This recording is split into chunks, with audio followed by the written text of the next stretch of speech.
Hey guys, what is going on? This is Pants Aren't Dragon, and today we'll be doing the top 5 best top laners for patch 6.9. And you know, the last time we did this video was in patch 6.5, so it's been a really long time.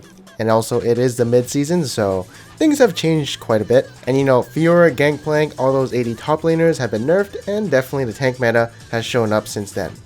And so, with all that being said, let's get started.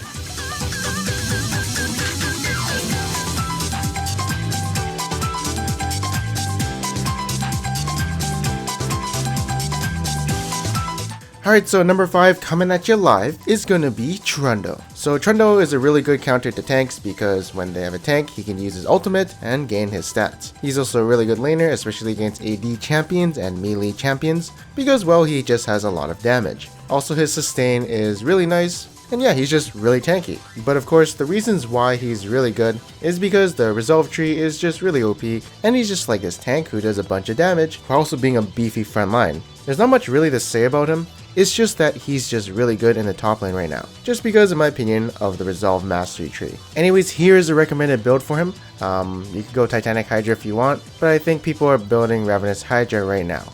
Alright, so next up is going to be Gangplank. So I think he's more of a mid lane right now, but I mean he also works in the top lane, since he is a very, I'd say, reliable mid laner. Now he did get a nerf to his barrels where the maximum capacity went from 5 to 3, and now he's going to be a little bit more careful when using his barrels. And you know, I thought that would be the end of him, but apparently he's still a really good champion, whether you put him in the mid lane or top lane. But to make him really efficient, you gotta be good and tricky with your barrels. And I mean, he was still the same champion before the nerf. He can still do the Grasp of Undying proc plus Q combo, which isn't really a combo, but I guess the correct phrase would be synergy, but I'm an idiot, and he still does tons of damage, and he still scales awesome into the mid game and late game. Now here is going to be the recommended build for him, but there's definitely other builds to go for him, and I kind of want to keep it simple, so I won't go too in depth on him, and yeah, let's just say this is going to be his standard build.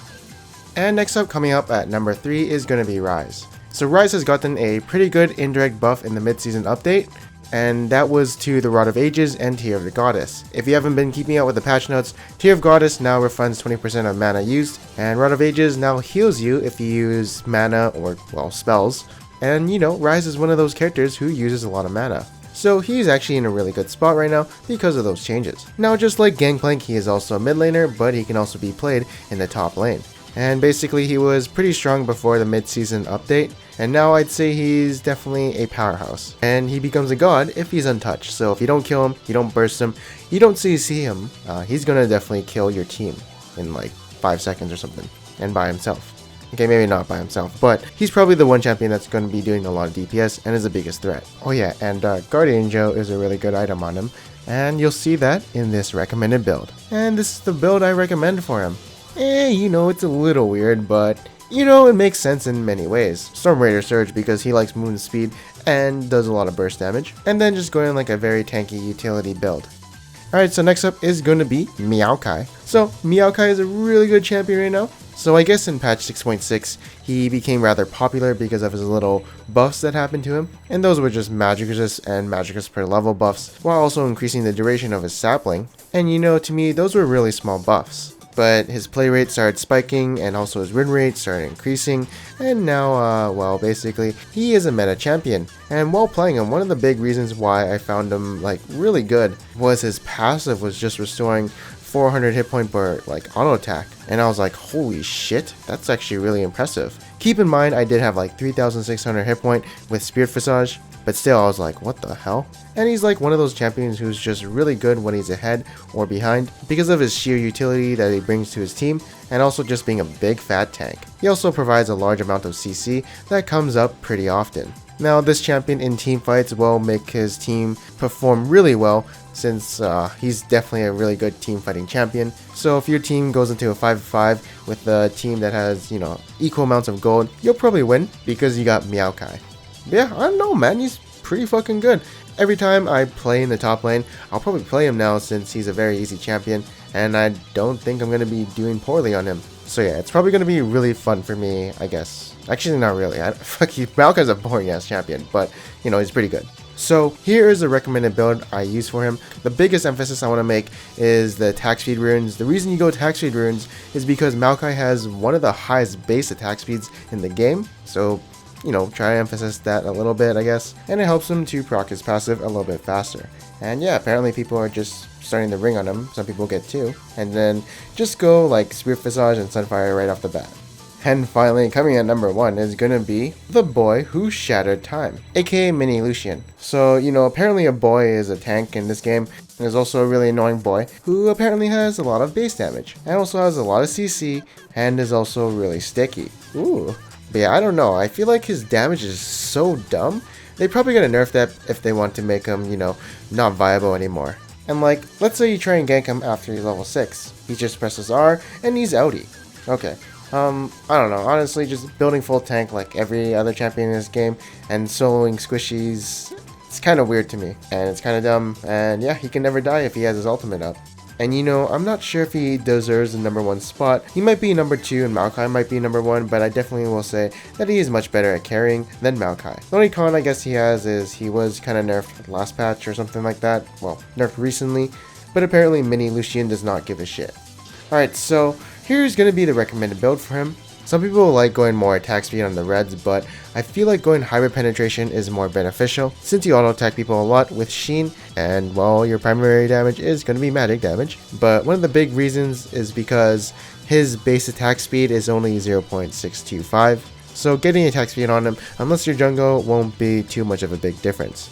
But now I want to be doing some honorable mentions, and first up is going to be Yasuo. So Yasuo in the right hands is a very strong person or champion. You'll probably see from time to time Yasuo's top, Yasuo's mid, and building very weird items. Definitely a lot of item builds you can go with Yasuo, and I do see Yasuo's a lot in the top lane. I've seen Sunfire Yasuo, I've seen, you know, PD, Triforce, etc. It's very weird, but big thing I want to emphasize is I see a lot of them. And they're usually like Yasuo one-trick mains or something like that, or just play Yasuo a lot. So yeah, I feel like he's a really good champion in the right hands. Anyways, here's a recommended build for him. Yeah, I know it's weird, but you know, it works, and I definitely emphasize on the Guardian Angel. That shit was really OP back in the day, you know, when Yasuo went full marksman mode. And the next honorable mention I want to be talking about is Kayle.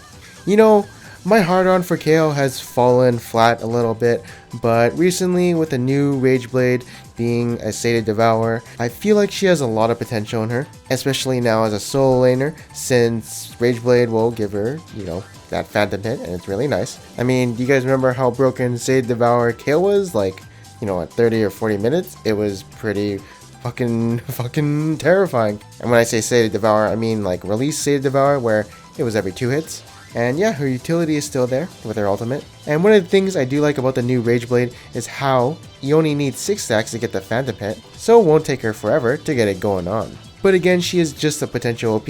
I have seen her like, you know, a little bit, but not too much. But I could definitely see her being very terrifying around 30 or 40 minutes. Anyways, here's a recommended build for her. It definitely seems really strong, doesn't it? But it is definitely up to you if you want to try it. Alright, so in my last top lane tier list video, there were some questions you guys asked, and first up, Gonkala asked, is Gnar a good top lane to main? The answer is no. Nicholas, the fuckboy, asks, is Renekton good right now? Not really, to be honest. I don't think he's really a tank. But Black Cleaver did get buffed, so I definitely see some potential. And Randa asks, what do you think of Riven? She's good in the right hands, you know, kind of like Gangplank. Just gotta be good at her and you'll be Diamond, Master, and Challenger in no time. That's right, you gotta be good at her. And the only good Rivens are the ones who are Master, Diamond, and Challenger and have plenty of games on her. I'm talking straight to the people who think she's a easy champion to play. You know, when she's actually not. But anyways, that's it for these questions. If you guys want me to talk about a champion, leave a comment below on what top laner do you want me to talk about in the next tier list, and maybe you might be featured in a future video. But yeah, that is going to be the end of this video. I hope you guys enjoyed it. If you guys did enjoy it, make sure to leave a like, and if you didn't, make sure to subscribe. Anyways, I am Panther Dragon, and I'll see you guys next time. You know, I don't think people saw this clip from my last video, but I worked a little bit hard on it, not really. But just to reiterate, for the people who missed it from my jungle tier list video, well, hopefully you don't miss it this time.